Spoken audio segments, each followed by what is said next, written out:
Hi, and welcome to another episode of Hot Takes with me, the Silver Fox.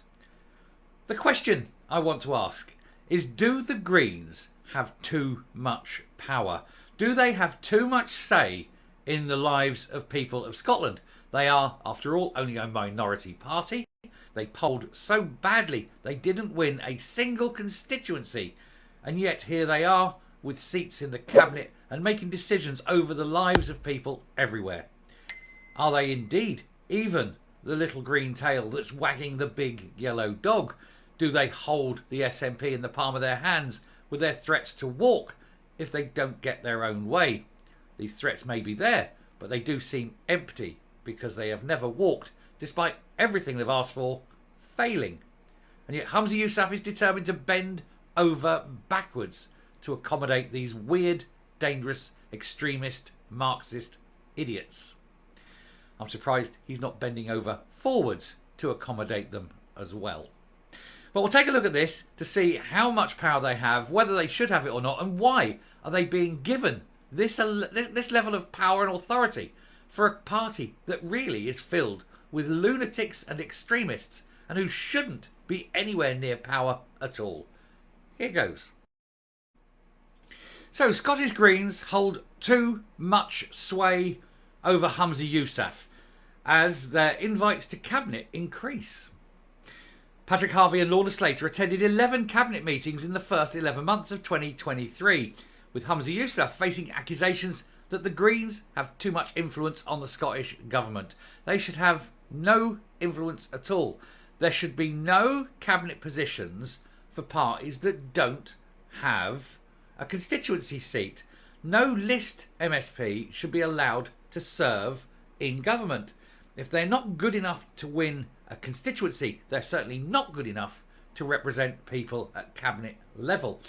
After all, these people will often only get MSP seats simply because of extremist views voted for by a minority, but just enough that ticks them over and gets them the seat. But they can be, as we see with the Greens, extremists, Marxists, predators, and dangerous to boot. The Scottish Greens have been accused of having too much sway over Humza Yousaf, as its ministers bagged more invites to cabinet meetings last year than they did under Nicola Sturgeon.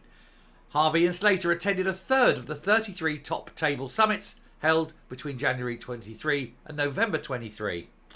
This is a huge increase on just the two they were allowed to peer in during the first year of the Butte House Agreement between 21 and 22.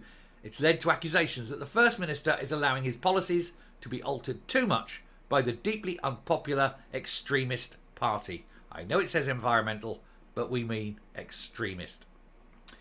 And they are pushing these things, and nobody wants them. Nobody voted for them. This isn't on the SNP manifesto. People voted for the SNP for one reason or another. They certainly didn't vote for what the Greens are trying to force onto people. And it's quite wrong. And these policies are dangerous to children, dangerous to women.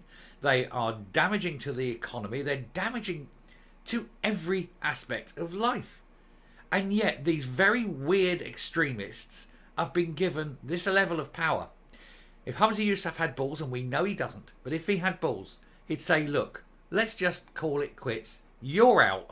We'll go back to doing what we do. You can sit on the side and cry. And they can take their big payday and sod off. And then the people of Scotland need to stop voting for these absolute lunatics. These people who want to question why 5-year-olds touch themselves and what they think about when they're doing it. That's the Greens. That's Maggot Chapman wanting to sexualise children the whole time.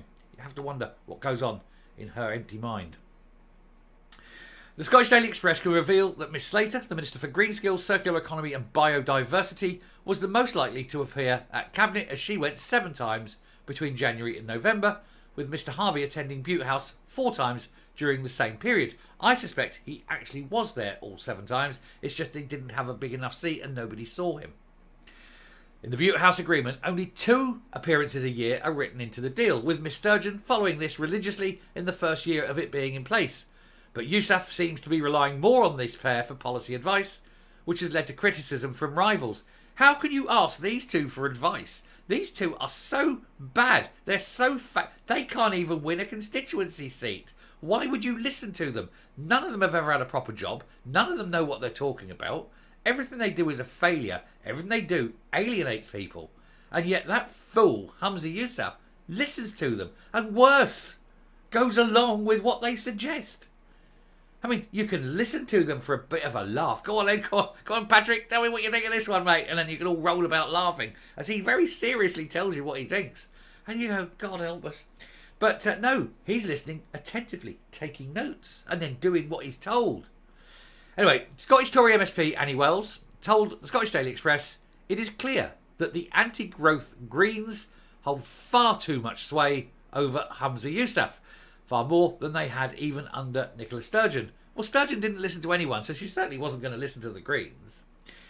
These stats reveal the true extent of their influence over the SNP government, which has led to Scotland being the highest taxed part of the UK. It's held up the duelling of the A9, and it's led to disastrous policies like the reckless gender ID bill, drastic fishing curbs, and the opposition to our oil and gas sector. And thus you lose all those jobs at Grangemouth because nobody wants to support them. She said, with a track record like this, the First Minister should be listening to the sane voices in his own party. Sane voices in the SNP. There are a few, but they're not on Humza Yousaf's side of the fence, are they? Between 1st of September 21 and August 15th, 2022, the Scottish Greens made only 2 appearances at Cabinet, which was labelled a humiliating state of affairs for the 2 junior ministers. Some SNP sources wanted to keep them away from the top table due to their toxic opinion on the economy. Nobody wants to be anywhere near them. Even in the SNP, they know how toxic the Greens are. They have this agreement. People are pushing. People are saying now they've got to get rid of these weirdos.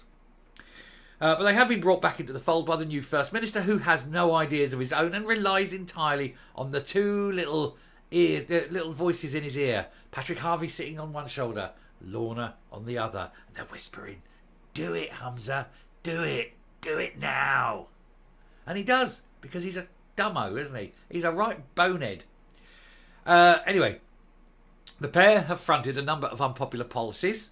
All their policies are unpopular, including the ill-fated deposit return scheme, a ban on gas boilers, and been accused of delaying road improvements such as the A9 and the A96, amongst many other fails, and we've covered them all. They're all failing. Lord Advocate Dorothy Bain also attended almost 15 of the 33 Cabinet meetings between those dates, from January and November, despite the ongoing Operation Branchform probe into the SNP, although she has removed herself from the investigation due to sitting in Cabinet and being head of the prosecution service, which she should not be. Choose one, stick with it. Scottish Government spokesperson said the Butte House Agreement demonstrates a commitment to constructive ways of working. It's still bullshit, because it's just you shouldn't have anyone there unless they have been voted in, and the Greens weren't voted in.